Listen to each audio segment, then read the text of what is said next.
Assalomu alaykum o'quvchilar. Bugungi darsimiz Python bilan tanishuv. Python o'zi qayerlarda ishlatib bilamiz?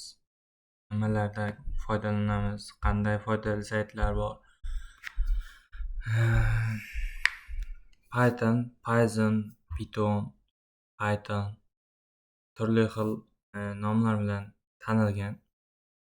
Bu Pythonda ko'plab imkoniyatlar mavjud.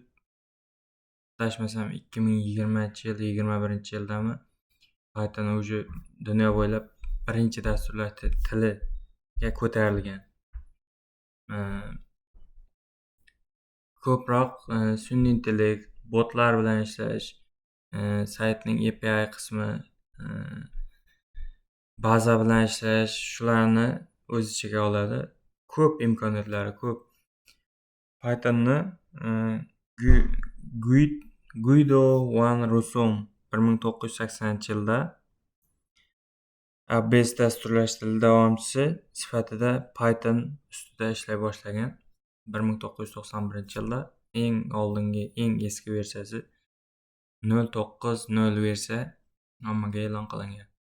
Hozirgi versiyasi adashmasam 11 yoki 12-versiyasini ishlatamiz. Foydali saytlar, o'rganish uchun qulay, yana shunga o'xshash narsalarni aytib o'taman. Birinchisi bu W3 School.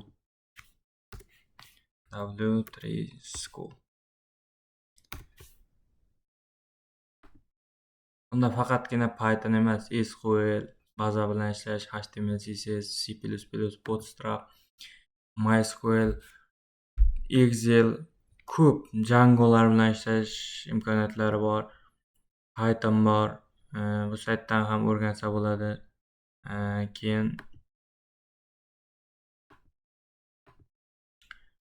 Pythonni ko'proq VS Code'da ishlasak bo'ladi yoki PyCharmda ishlasak ham bo'ladi. Sariq dev saytidan foydalanib ham o'rgansak bo'ladi Pythonni. Bunga o'xshash saytlar ko'p, har xil. Bu Python bilan tanishish mavzusi bo'ldi.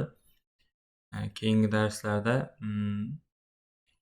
qaysi programmada ishlash, nimalardan foydalanish, qanday programmalarda ishlaymiz, kod yozamiz, shularni aytib o'tib ketaman. Bugungi darsim shundan iborat edi.